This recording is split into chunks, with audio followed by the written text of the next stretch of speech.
Hello and welcome to a very special edition of the Hardcover Hideout. I'm Jared. I'm Chris. And today we have the great pleasure of interviewing Tom Breyfogle, author of How I Became a Shoplifter. Hello, Tom, and welcome. Hey, Tom. Hey, guys. Thanks so much for having me. All right, so Tom Breyfogle is a comic book writer, musician, composer, and producer who has worked with such bands as Relient K, Secondhand Serenade, Set to Kill, and most recently, Birds in the Airport. He has recently published his first comic book called How I Became a Shoplifter, which was released last January, and his last and final issue will be released this month. Thank you for joining us, Tom. Oh, yeah, no, this is awesome. Thanks for having me. All right, so we like to start all of our shows with a little segment we just call what have you been reading, what have you been watching, anything of note you'd like people to know about, the interesting things you've been watching or reading. Yeah, totally. What sticks out the most is Poker Face on Peacock. Rian Johnson, I've loved his movies a long time, and I really do like his Knives Out movies, but they were so a little good. PG for me. I love them, but Poker Face is what I wanted Knives Out to be. Yes. Poker Face is a little raunchier, a little darker, a little grittier. And yeah, no, some episodes, I don't want to spoil anything. The second to last episode, I was like standing up. I watched it in the middle of the day and was just like, didn't even want to sit down. I was like, this is incredible. Yes. I don't know what the hell's going to happen. I loved it so much. My favorite show of the year so far.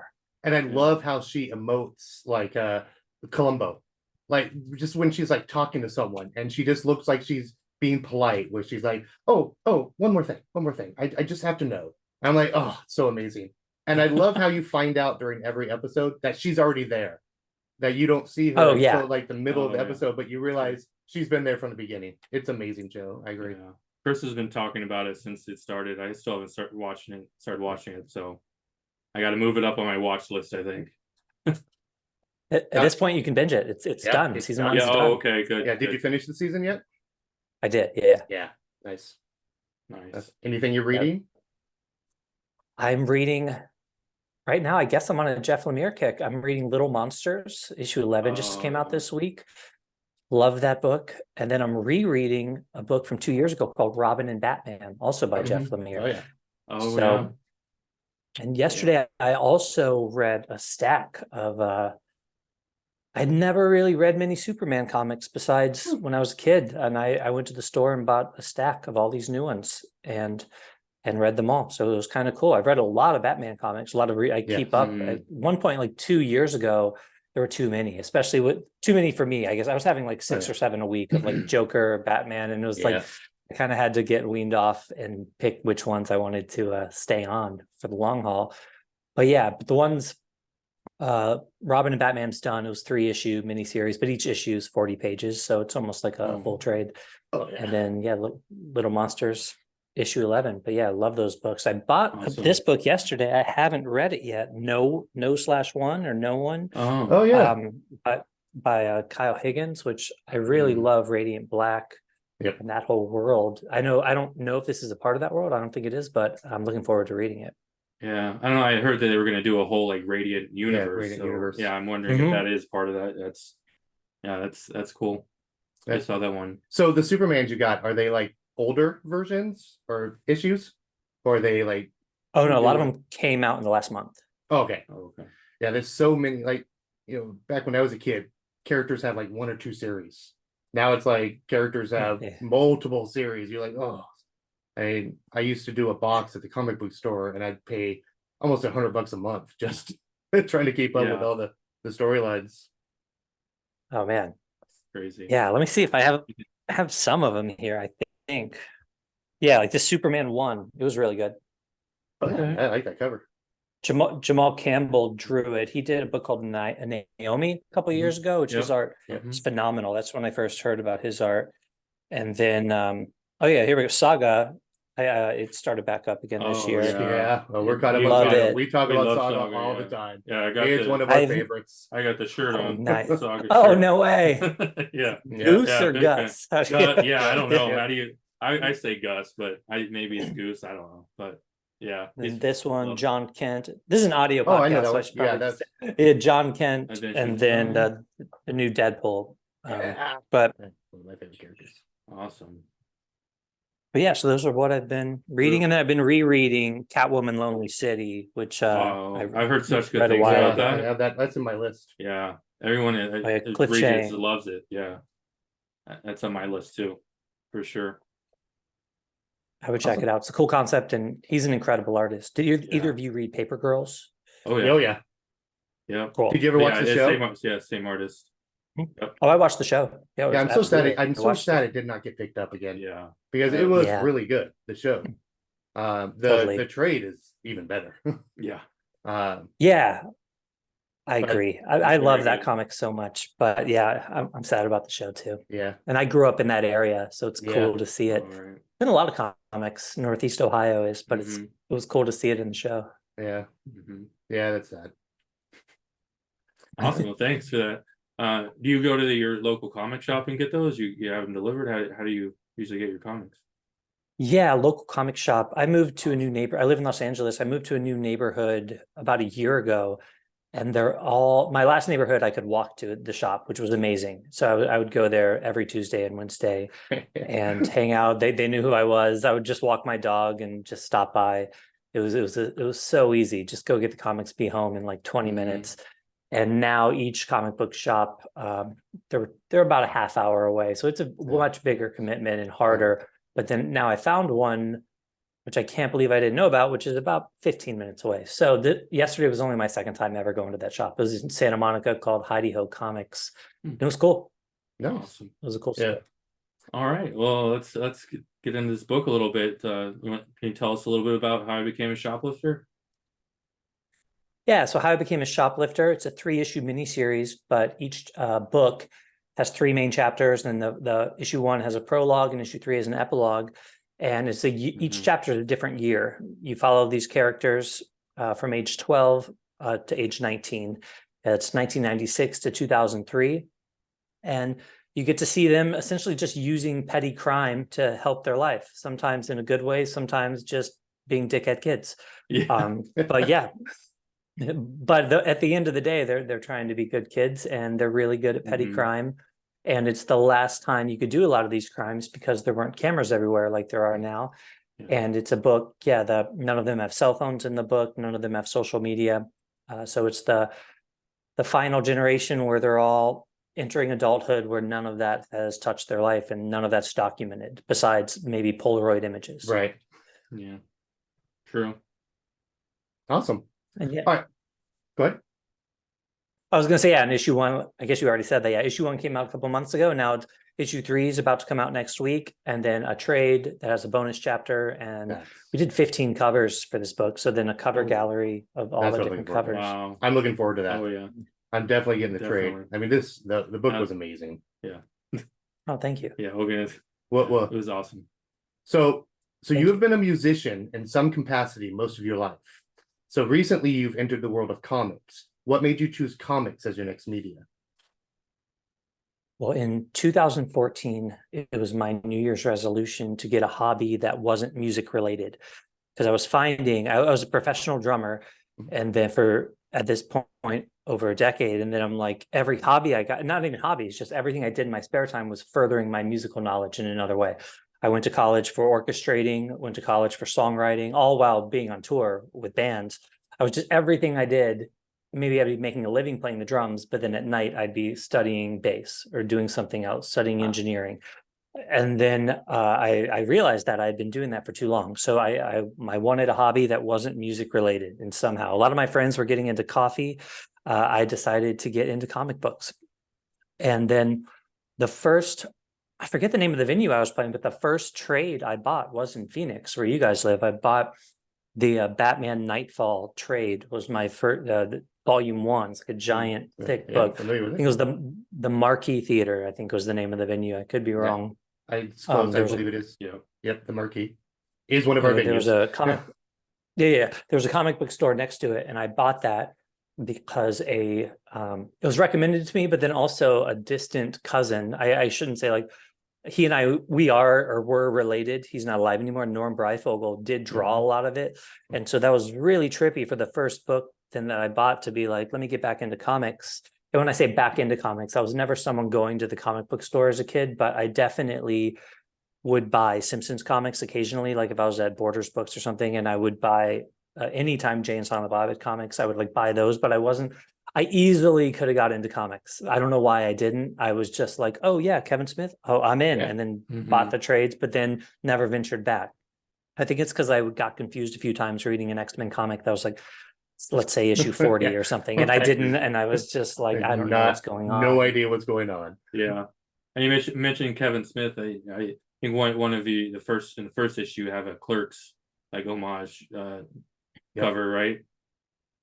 Totally. Yeah. And Yeah, Chris that and I was are so both much fun. big Kevin We're Smith fans big too, Smodcast fans. so yeah. And just to find out that, I've loved Kevin Smith since Clerks, everything Yeah. he's done. And then to find out that he was starting to write storylines for comic books and then directing comic book TV shows. So yeah, that even Yeah. bonus of being Kevin Smith fan.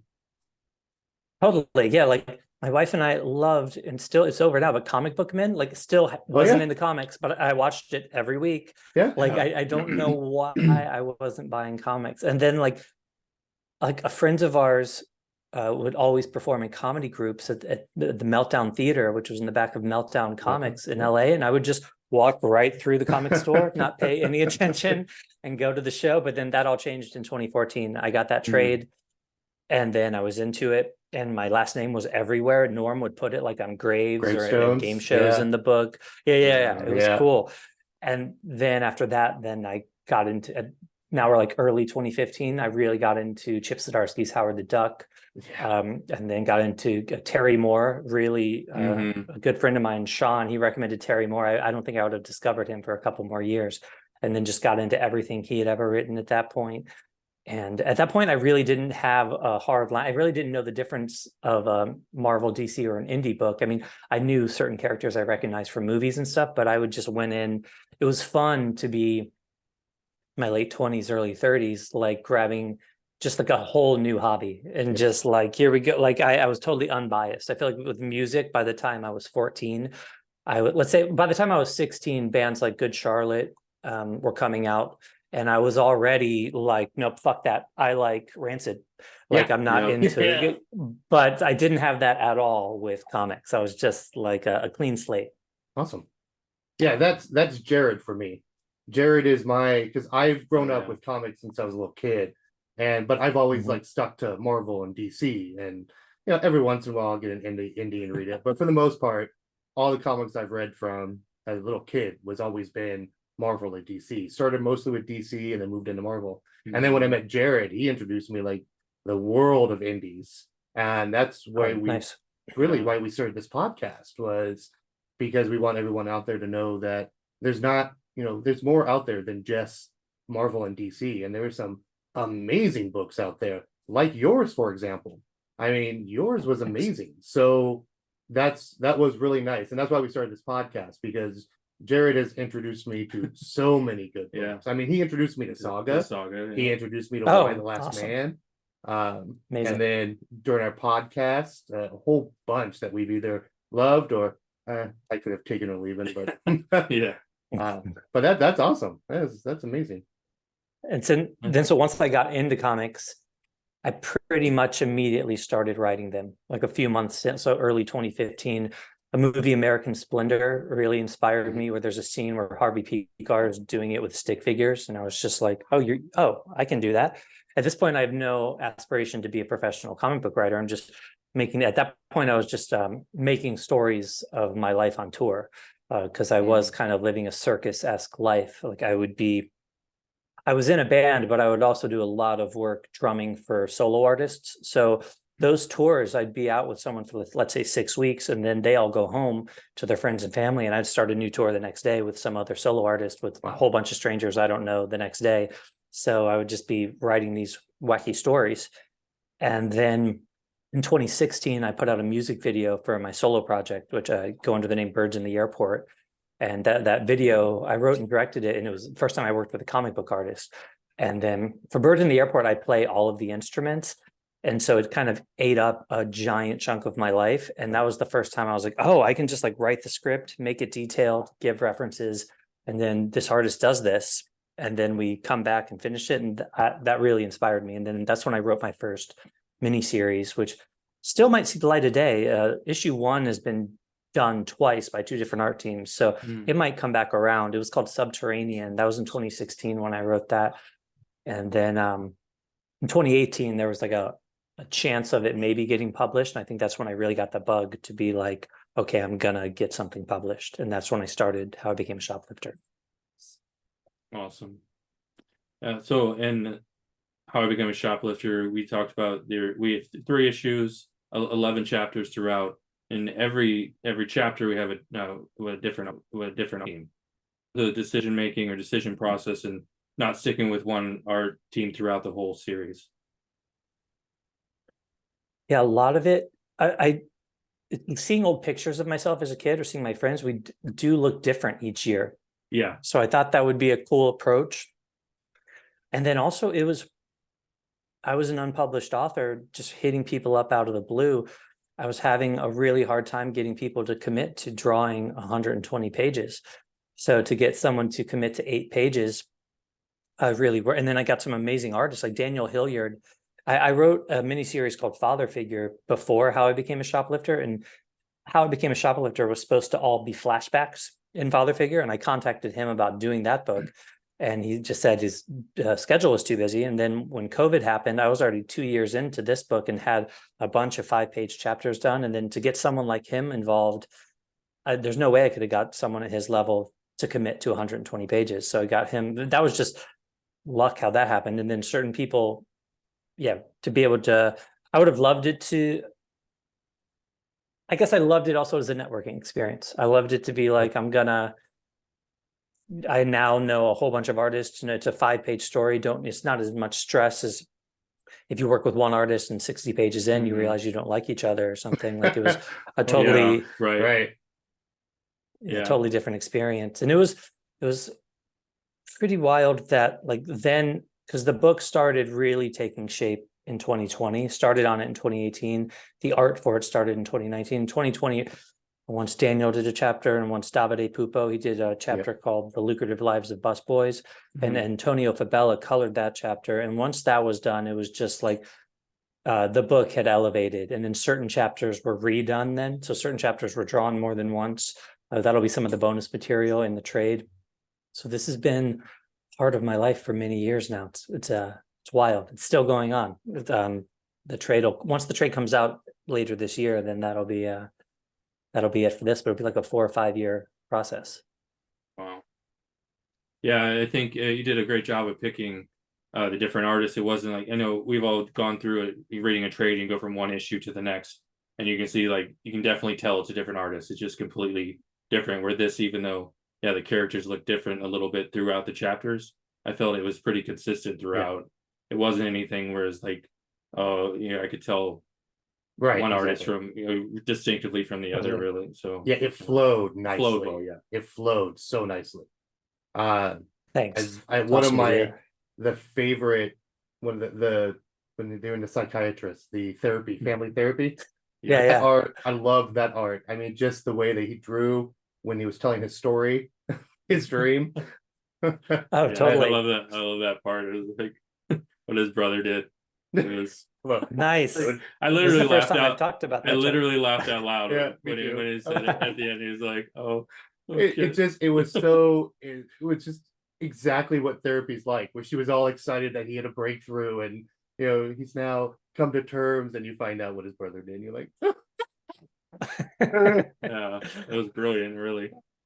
So thanks so much. Speaking of the art, so one of my favorite stories was chapter 4, The Taste of Ink. And in that, Phil is trying to find out a loophole because the tattoo artist they like, of course, will not put rock bands on people, which is correct. And so they come up with this ingenious idea to make like a picture that represents all these rock bands. When both of us were talking about that, picture was amazing. So who came up with the concept for that panel? Did you guys collaborate that process, or did you tell them what you wanted and then they sent it and they drew it up, or did you actually mock them up for them? Yeah, so for that page, it was my idea. One drew it, but I sent a very detailed list. So that page had, I believe, 200 picture references in the script. And that page was incredibly hard to write, and I'm sure incredibly hard to draw. I can't even imagine drawing that. But that story was inspired by two things. Gonna name drop my friend again, Sean. When we were kids, one of our favorite bands was Silverchair, and his dad wouldn't let him get band tattoos. So he was going to get a silver chair tattooed on his arm, and it never happened. So that was one of the main inspirations for it. And then the other was when I was around that same age, maybe a little older, I was going to get a sleeve of Freddy Krueger tattoos. Right. And then I was going to get myself tattooed on myself. And then every tattoo I got, they'd have to give little me the tattoo as well. And I'm really happy I didn't do that. But those two things are what inspired that story. The first time I wrote that chapter, it was all about Freddy Krueger tattoos. And it was about Phil being scared to take his shirt off in front of a girl and then having to explain why he has himself tattooed on himself with Freddy Krueger tattoos on his other arm. But for all the bands, that was a fun experiment to band. The story is based in July of 2000, so the band had to be somewhat known by July of 2000. It was ingenious. We sat there. I mean, we were trying to figure out all the band names without looking at the answers.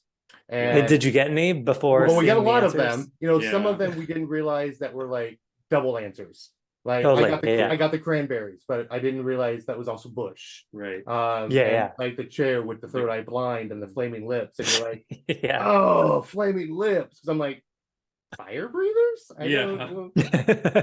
Some were a little more obvious than the other, like the smoking popes. That was like, okay. And some were like, some were, I just don't get it. And then you see what the answer is, like the Offspring. Like, and the meat puppets. And the meat puppet. Like, no, I got meat. You got that one? Oh, that panel was amazing. It was like having a game within a comic. It was like, hey, I gotta take a little break from reading and do some fun stuff. It's like, it was awesome. Good job.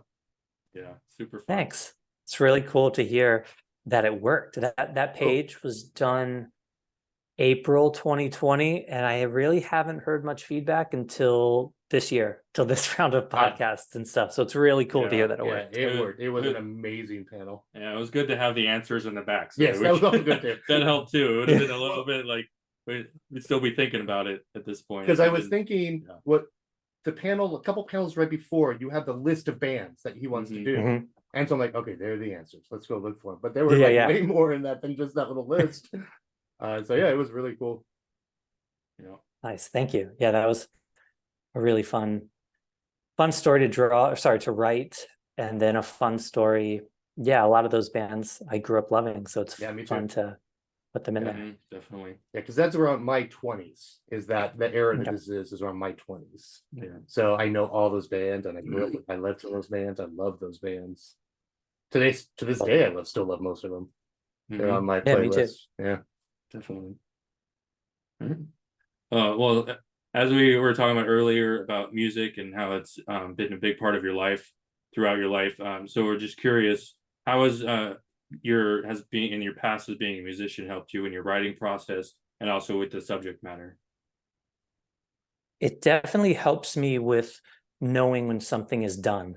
Like the cliche answer would be someone being like, you get the chills or something. If you're producing a song, a lot of times if I'm producing a song with a group of people and we all start laughing because something excites us so much, that's normally a good sign, even if it's a serious song. I think getting those feelings because it's normally me by myself typing on my laptop and just the like, oh yeah, like there's that. Because also when you start as a musician or start any art form, I started when I was, let's say, 11 years old. First song you write, you think it's brilliant. And then when you're 12, you realize it's not good at all. I think I did get a lot of that out of my system where when I started writing comics, I wasn't like, oh, I wrote this. This is brilliant. It wasn't that at all. I was going in as someone who had, it's a different art form, but someone who'd been creating art for 20 years. I think that did help a lot to get pages back. You got to trust your gut. Like, I feel like even some of the first pages I got back, let's say 6-7 years ago, I just thought they were brilliant. And then you realize it's so hard to give an artist notes when you can't draw. So I'm getting better at that. So that's, I guess that's different than with music. I guess with music, No, I can give notes to someone playing an instrument I don't play. Yeah, so I guess it helped with that too. I got that out of my system where you just think something's brilliant because you made it. I'm happy I got that out of the way. And then just knowing the feeling of when something is landing correctly. Or sometimes if of a page turn, I really view, if you're writing a pop song of any, even pop punk or anything, when the chorus hits, if it's obvious that it's the chorus, then that's good. I feel like sometimes with a page turn, I go for that exact feeling as well, of the, like, you don't see that coming, you're like, oh, awesome, that sort of feeling. Yeah, Yes.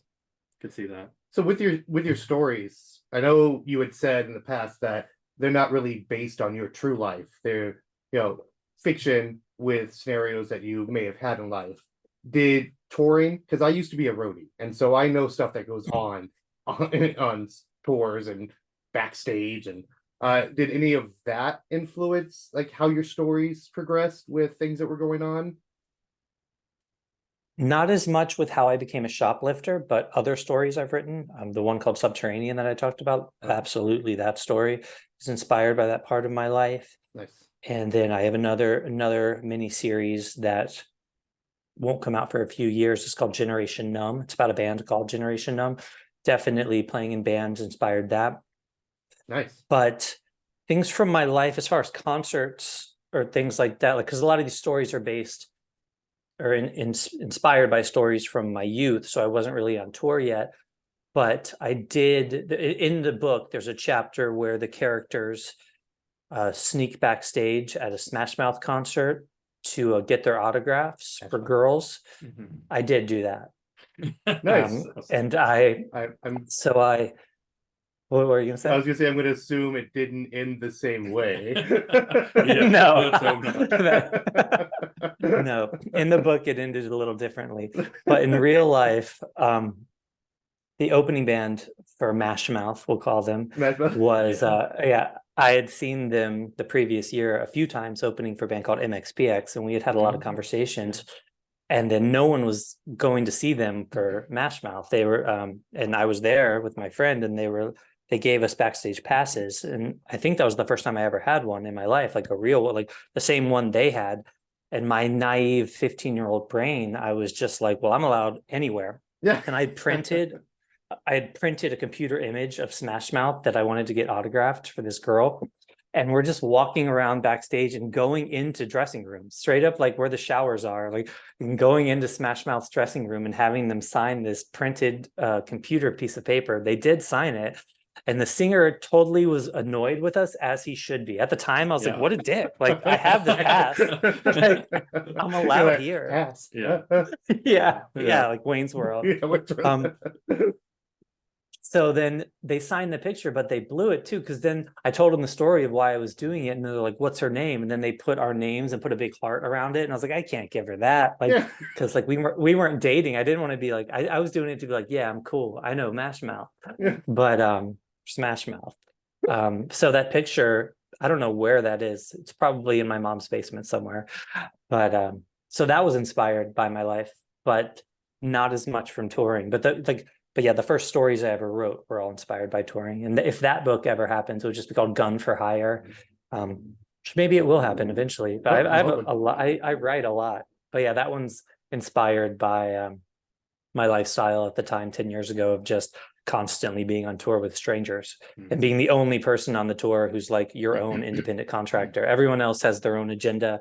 They're pushing an album, they're doing this. I'm like, I'm here to play drums and kick some ass and make my own music. Fresh out of drums. Yes. Nice. I love They Live. Yeah, one of the best. So, speaking of record labels, so How I Became a Shoplifter is published by Sumerian Comics, which is also a record label. Was the fact they also produce music a big factor in your decision to publish with them? It was when I signed the deal with them, they were called Behemoth Comics. And Behemoth still put out vinyl records of bands. And I had a contract from a different publisher. And then Behemoth was still pretty new when I learned who they were. And then I was just like, oh no, this is where the book belongs, just with their vibe. And the books, I went out and bought a lot of their books, one called Cinnamon that I really liked, and one called Blackout. And I just thought the book belonged there. And I sent them, at that point, essentially the trade was done. There were 3 covers made. We ended up doing 15 covers. So besides the covers, the book was just finished. And sent them the finished product, sent them the trailer for it. And Nathan from Sumerian, Behemoth at the time, responded like within 10 minutes, which most publishers, it was like months. And then it was just like, this is cool. And I was like, this is cool. And we had a phone call, and then signed with Behemoth, and then it became Sumerian. But music was always a part of it. There's still talk, I don't know if it's going to happen, still talk of putting out a 7-inch with a version of the trade. I have some new songs, Birds in the Airport songs that aren't out yet. That would be cool to put out 7-inch with it. But yeah, just their whole overall vibe, like their punk and metal aesthetic all around, pre-Sumerian, but then with Sumerian, absolutely, yeah. That's Awesome. So we were talking about a little about Jeff Lemire earlier. I noticed on your Instagram you had made some music for was it Royal City? Yeah. And you're doing that as a therapeutic process. Is that something is that just a hobby? Is that something you see yourself doing more of? So those, I wanted to make, because it's fun because there's no sound in comic books. So it's not like it's a TV show where obviously the theme song would influence. Like if I did a piece of music for Rick and Morty, like the influence is already there. They already have a sound. So I did that in October and really loved making it. They're 1 minute pieces of music. My initial goal was to just make 10 out of comic books that I love, and then put it out under Birds in the Airport and just have it called Songs to Walk Alone To, or Songs to Walk Alone To at Night. There's an artist called Luna Lee who I really like, and she puts out normal songs that are say 2.5, 3 minutes long. And then she also has these albums that are just these 1 minute little jams that are awesome. It serves a different purpose. It's cool to just have it on in the background or while you're walking or doing what it's a totally different vibe. And I was really inspired hearing that you can just make these little 1 minute blasts, be it inspiration or be it seeing the book and scoring a book essentially. But as far as for my books, for How I Became a Shoplifter, there's 2 songs I mentioned earlier. I would like those to come out with it. The trailer for How I Became a Shoplifter, I did the music. There's 2 trailers for it. I did the music for those. Those are more in the vein of the book, like they're like 90s Warped Tour type band music. I have a book called Father Figure, which is some ways the follow-up to How I Became a Shoplifter. It has the same main character, but he's 35. I don't think I'm really gonna call it a sequel, but because it's a totally different feeling, a different type of book. That book is what I'm working on now every day. Issue 3, the art is finished now. So artist has the art for issue 4. It's a 4-issue miniseries. That's Juan Romero. He did the tattoo story, Taste of Ink. He's the artist on the whole book. That one, I definitely am going to be writing music for the trailers. I'm not sure if it'll have like the score for it. I guess I should do that if I'm doing it for other people's comics. But I guess when I do it for other people's comics, it's more just like Royal City really, I don't know why, but it affects me when I read it. Just the story with the art, with everything. I love it. So it's a really sad piece of music. And I edited together a little short video of clips from it to match the music. And it's a depressing little video, but that's why it's a therapeutic process. I normally do it. So I think most will be more, don't want to say bummer comics, but most will be more sad things. I started writing one for Little Monsters, which was fun, but I don't think that would work with the Songs to Walk Alone To at Night vibe. Gotcha. Nice. Well, a little side note, like while I was doing the research, I did listen to Birds in the Airport. Is that right? Yeah. And it's really good. Your music is really good. Thank you. Really nice to like just put in the background while you're reading or doing things. Nice job. No question there. Thanks so much. No, thanks so much. It was like such a giant part of my life for a while where I've kind of comics took over, which I would have been shocked to learn that back when I was doing Birds in the Airport. It was 10, 12 hours a day every day. I didn't know how to orchestrate when I got the idea to do it. So I went to college to orchestrate just so I could make those songs. Nice. But I just should get back into it. But yeah, I have a lot of songs written and just haven't toured as Birds in the Airport or played shows in 5 years under that name, like singing. But it was a lot of fun back when I would sing and I would have a string quartet live and then like Nice. hip hop beats on the tracks. It was cool. So along that lines, are you still doing music? Is that still a big part of your life, or are you more focusing now on the comic book aspects? I'm not touring at all now, Okay. really. And that was an intentional decision I made in like 2017, 2018. And then I guess it was a good decision in 2020. Yeah, I have a lot of friends who had very rough 18 months there. But I still compose music here and there. I compose music for podcasts. I did one called Buried Bones. Came out a few months ago. I did one for a network called Exactly Right. I've done a handful of podcasts. They're who put out My Favorite Murder. I've done. I love working with them, and have done 3 or 4 of their podcasts. And then as far as movie trailers, I compose music for movie trailers. Last year I did a couple. I did a Chris Pratt movie called The Terminal List. And then I did a Kevin Hart movie called The Man from Toronto. Which that one's on Netflix. So if you like look for it on Netflix, that I've music there. Oh, cool. And so most of those, they're not a big part of my day anymore. I got a text today that another piece landed in the trailer, because a lot of those, a good friend of mine, his name is John Harvey. He and I composed hundreds and hundreds of these trailer cues for specific genres. And then you sign little deals for like these 10 tracks. This company has the rights to go and get this placed in a trailer. This company has these 10. And so they're all out there floating around. I'll land a trailer here and there, but maybe I did the music 2 years ago. So that's my long answer. Right now, though, no, I'm writing comics.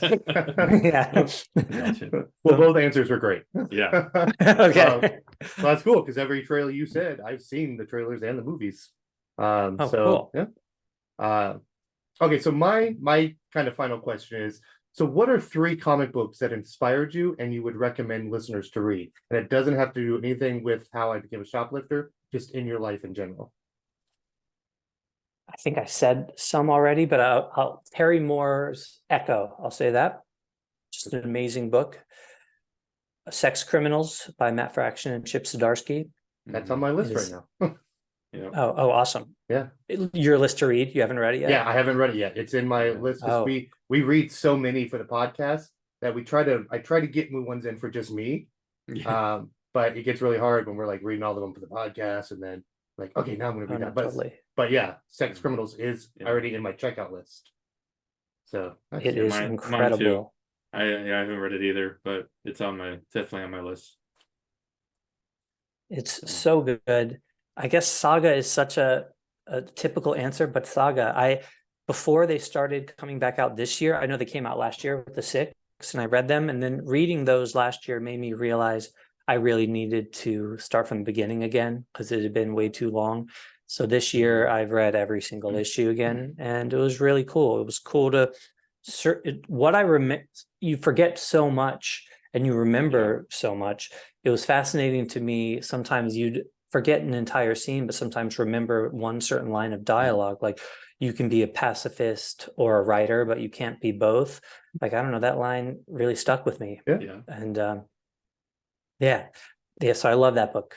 I feel like it's cliche to say that, but it's cliche for a reason, because it's phenomenal. I was just gonna say, it's for a reason. That book is the one thing we love about Saga is, even though all the characters are like from different planets and different races, it would fit if they put it on Earth with just normal people, because the dialogue isn't anything different than what we speak. And not to mention, just the storyline is amazing, and you never know who is going to be in the next issue.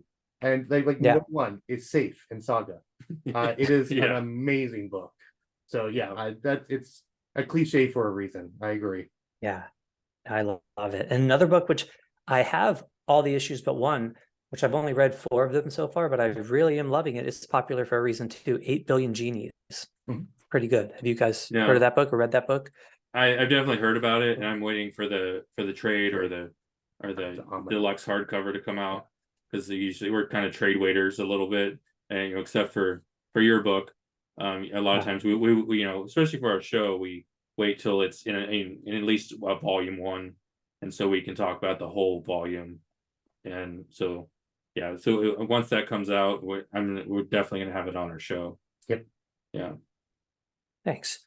And one more book, It's Lonely at the Center of the Earth by Zoe Thorogood. Yeah. It's incredible. Yeah.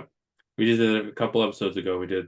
Yep. We talked about that one. Awesome. We both really liked it a lot. Yeah, Go ahead. It was basically when we like scanned through the pages and we were both looking at it going, I don't know what this is gonna be. But it was such a good book. I mean, just you felt her mental issues through that whole book. It was amazing. Yeah, I highly agree with that one as well. I loved it. I read it in one sitting, which I never really do. It was awesome. Yeah. All right. Awesome. Well, we thought we'd give you just a little taste of what we thought of your books, of your Let's how hear I became a shoplifter. Again, it's probably no secret. We loved this book. I mean, when the 2 come out, we should probably do it on the podcast, just your book, because it was amazing. When the trade comes out. You know how you were like when the trade comes out? Yeah, we think we're gonna do an actual episode of our podcast on your book. You get other people to listen to read this book. You were saying that how like certain books do a feeling for you. I mean, most of your songs are very depressing, but yours was, it made me feel like the 90s again. It reminded me a lot of a more normal Beavis and Butthead. Not so over the top. They were just kids getting into trouble. They were all about girls, tattoos, music. It was so well written that every storyline, you never knew what was going to happen. You like think something else is going to happen. Like, for example, we're not going to ruin it, but the where they have the job at the restaurants, the heist. Yeah. That was one of those where you're just like, oh, come on, guys. Yeah. And you're like, you're like, really? Yeah, you're not. And then the ending just surprises you. The art was, and like I said, it didn't bother us that you had numerous artists, because the art just flowed so nicely through comic to comic. And even though you could read, I mean, I don't recommend reading out of order, because the whole point is to watch them grow from 12 to 20. But you can if you want to. But each story, even though it was a separate entity, matched. I mean, it was a perfect flow for their ages to see them grow from 12 years old to 20. It was perfect. Jared? I totally agree. It was very nostalgic for me, because I graduated in 2000, so I was basically the same age as the characters during this time frame. So it really just like took me back to that time, even though I didn't do nearly as anything like these guys did, but I definitely did my fair share of hijinks and things like that, and had friends that maybe did a little bit more. But it definitely just took me, like, transporting me back to that time. And yeah, I just couldn't, once I read the first 2, I was like, I just wanted to keep going. It's just it really was, it was one of my top reads of this year, probably maybe my favorite read of the year. And I think it'll be hard to knock it off, just so that it was brilliant throughout, from start to finish. Yeah, I'm sad it's only 3 issues. Yeah. I mean, I would love this as a series, just watching them grow from 12 to 20. Right.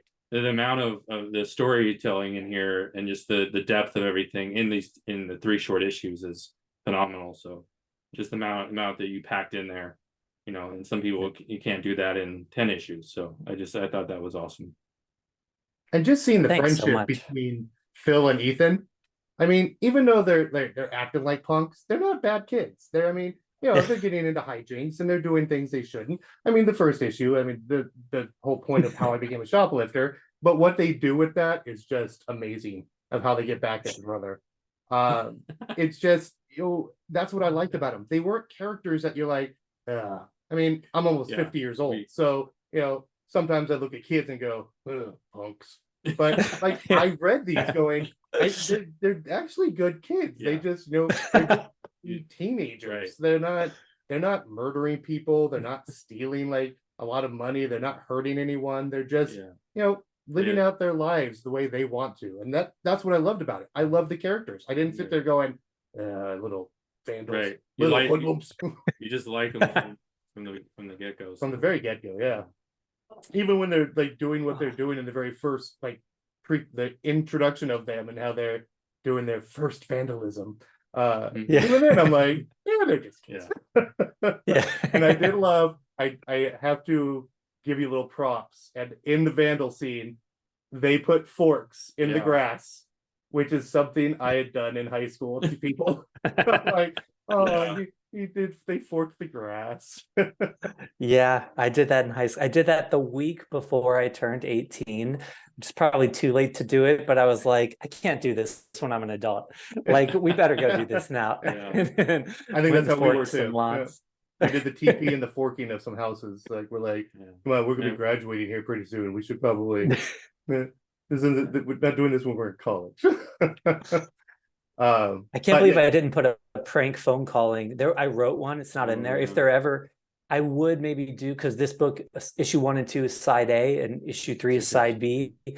Their side C and D, the ideas exist. I don't think it would happen for a long time unless a miracle happens. It would be cool. Side C would be Molly and Mindy's stories.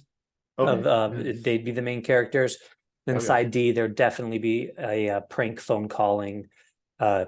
Totally prank phone calling. I was way too into prank phone calling. Yeah. I got in fifth grade, I prank phone called a lot of people, but my brother told me to prank phone call this one family, and I was just like, oh, you want me to do that? You got it. I didn't even know who I was calling, and was calling them every day and prank phone calling them. And then the police called our house one morning. And I just totally played dumb. I was like, I don't know who that guy is. Like, I knew exactly what was going on. And then in 5th grade, over the loudspeaker at the school, they're like, can Tom Breyfogle come to the office and get taken to the police station, read my rights. And who was it? Did you find out who you were actually? Oh, I knew this person. I mean, this dude in my brother's grade. I mean, I never met the guy, but they didn't press charges. But yeah, it was scary for an 11-year-old. Yeah. Yeah, absolutely. I would love this. I would love for you to come out with a C&D. I would be the first to buy them. Absolutely. So don't put that to the side, but maybe in the future. I would love to do. There's one of the Polaroids in the prologue. It's on the bottom right of the page. There's an apartment building burning down, and you see Phil standing in front of it. That's inside D. That's the only thing hinted at. But again, none of those are even scripted. Just I have the ideas. And then Father Figure is what's coming out next, as far as like creator owned stuff. And I want to do a lot more licensed stuff, like writing for other companies, but still my main stuff is my main goal. But then after that, I have Generation Numb written. I have one called The Future Ain't What It Used to Be. Then maybe side C and D. Well, I see a long future for you in comic books. Yeah, absolutely. Thanks. So since you already started talking about it, let's go into that. So what's next for Tom Breyfogle? What other comics are we looking forward to? Are we going to look forward to? So Father Figure would be, as far as me finishing it, that's the next one. I would hope as far as it being released as well. But yeah, Father Figure, it's the character of Phil, but he's 35 years old. It's like Robin Hood meets Reservoir Dogs, is what I've been trying to say. It's he and his newly discovered kleptomatic teenage son travel the American Midwest, committing disturbing, I forget the exact wording. I'm trying to think of the exact thing I wrote in the pitch. Committing intricate yet disturbing robberies to evil people. So it's steal from the rich, give to the poor, but they steal from mainly evil people. So that's Father Figure. It's a 4-issue miniseries. Each issue is 32 pages. So it's almost more like 5-6 issues in length. It's finished being written. Yeah, issues 1 through 3 are done being drawn. Issue 4 is beginning to be drawn. Hopefully that one comes out early next year.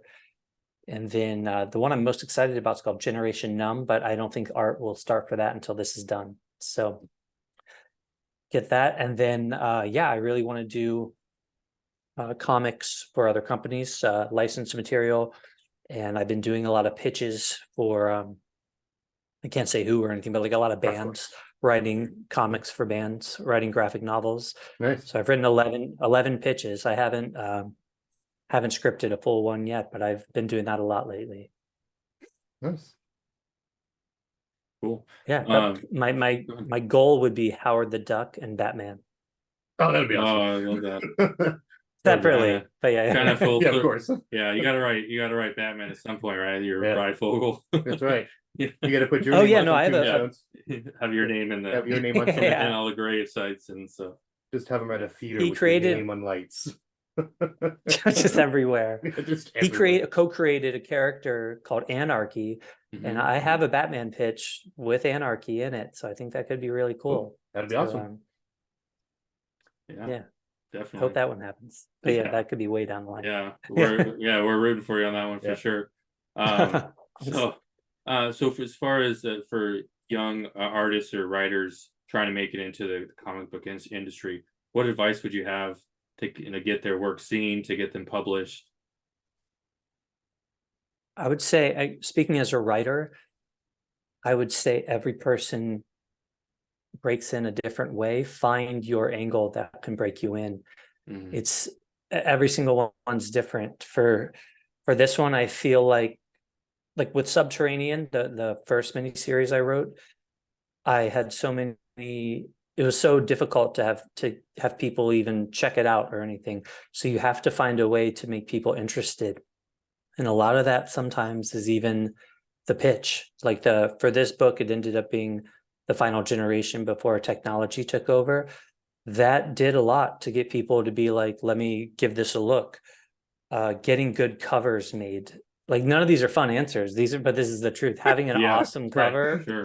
Have a good Having an elevator awesome speech. cover. Yeah, having an awesome cover will then maybe have someone read your book.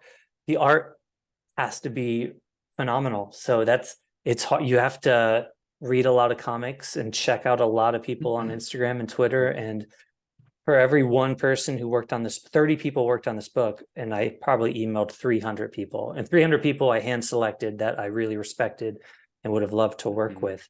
So that was my way kind of to break in, was I scoured Instagram for years, just finding people. And a lot of people say this, but it's true. You have to grow with people. Besides Daniel Hilliard, that's the one I feel like bone I got thrown, where like someone he's done much bigger books than this was a part of it. Besides that, as far as the penciler and inker, find people at your level or people who are just a little bit above you and grow together. That's the way it's going to happen. Because sometimes this happens in music a lot too. This wasn't my case at all. I didn't have unlimited money to throw at people. If someone just throws unlimited money at, say, a drummer or something, and it's not a big gig, the drummer's not going to give it their all as if, say, Beyonce was the person giving them the money. They're going to try a little harder then. So that's why you got to get the people who are hungry and going for it. And you still have to take care of them financially if it's a situation like this where it's like your project. But yeah, I would say try to find your end. That's not an easy thing to do. I don't know. Everyone has a different angle of how they would break in as a writer, but find, again, I feel like I'm being so cliche on so many things, but find the book that doesn't exist and make it exist. Right. The one like, I don't think this book existed yet, and this is what I wanted to see. Yeah. So I don't know. That'd be my answer. For an artist, I can't draw at all, but I could say try to be unique as much as you can, but still be realistic. At the end of the day, put your art next to grab a book from the store and be like, is it as good as this? Oh, no, it's not yet. That's a hard feeling. As a musician, I can say that more, where you produce a song, mix it, and then play it in your car. It sounds amazing. And then put whatever next up on it, like Danny Elfman, or put on the Beatles, anything, and you're just like, oh, mine sucks. Yeah. Like, I don't know, just be realistic with it and really I hope that made sense. Yeah, Just named one of my favorite Definitely. composers. Danny Elfman is one of my favorite Oh. composers. Mine as well. I think that might be my favorite concert I ever went to. Like 10 years ago, they did They did 6 minutes or so of every Tim Burton, Danny Elfman collaboration. And then at the end, he came out and sang all of The Nightmare Before Christmas. And it was amazing. Yeah, that Danny Elfman is an amazing. I mean, Simpsons. I mean, you go back Yeah. how long? I mean, he was doing while he was in Oingo Boingo, he was still doing composing, and he's just amazing. I used Totally. to his tapes, his cassette tapes. So how old I Yeah. am. I used to do theater, and we would put the cassette tapes over the system while we were working. It's just amazing. Oh, music. that's cool. So nice. I agree. I like I to was answer. very, very obsessed with him for a Me long too. time. I love Danny Elfman so much. Yep. Awesome. All right. Well, as we're wrapping up, where can our listeners find you online? You can go to on Instagram, tom.breyfogle.comics. On Twitter, it's tom_Breyfogle. I have a mailing list that I am not that good at sending out, but I need to get better at. You can go to tomwritescomics.com to go to that, or tombreyfogle.com, but Tom Writes Comics is easier to remember.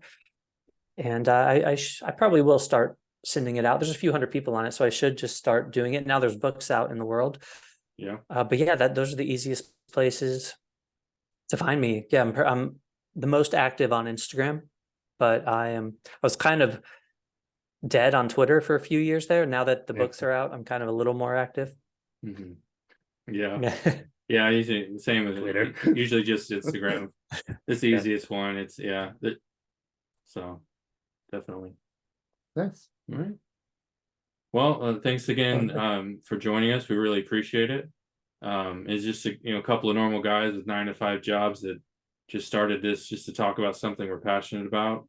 We really appreciate you taking some time and talking about this book. And we said we have nothing but praises for how it became a shoplifter, and we were going to recommend it to pretty much anybody who's into comics. So, and we look forward to everything you write in the future. Yeah.